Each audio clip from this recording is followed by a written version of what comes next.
मंडळी, स्टार प्रवाहवर सध्या नवनवीन मालिका प्रेक्षकांच्या भेटीला येत आहेत। नुकतंच स्टार प्रवाह परिवार पुरस्कार 2024 या कार्यक्रमात अभिनेत्री पूजा बिरारी आणि अभिनेता विशाल निकम या दोघांनी हजेरी लावली होती। त्यामुळे लवकरच या दोघांची एक नवीन मालिका येणार अशा चर्चा सुरू झाल्या होत्या। अखेर स्टार प्रवाहनं या दोघांच्या नव्या मालिकेची अधिकृत घोषणा केली आहे।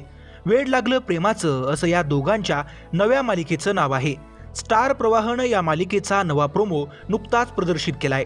वेड लागलं प्रेमाचं या मालिकेत पूजा बिरारी मंजिरी ही भूमिका साकारत आहे, तर अभिनेता विशाल निकम राया ही भूमिका साकारत आहे।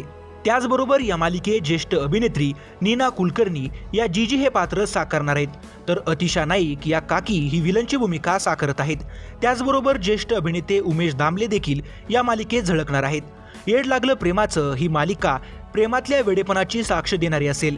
महाराष्ट्राचं कुलदैवत अशी ओळख असणाऱ्या विठुरायाच्या पंढरपूर नगरीत या मालिकेची गोष्ट घडणार आहे। एकमेकांचा तिरस्कार करणाऱ्या राया व मंजिरीचा प्रेमात पडण्यापर्यंतचा प्रवास म्हणजे वेड लागलं प्रेमाचं ही मालिका आहे। या नव्या मालिकेचा प्रोमो पाहून कलाकार मंडळींसह चाहत्यांनी भरभरून प्रतिक्रिया दिल्या आहेत। तर मंडळी, मनोरंजन विश्वातील अशाच व्हायरल घडामोडी सगळ्यात आधी पाहण्यासाठी चॅनलला सबस्क्राईब करा आणि व्हिडिओ आवडल्यास लाईक करायला विसरू नका।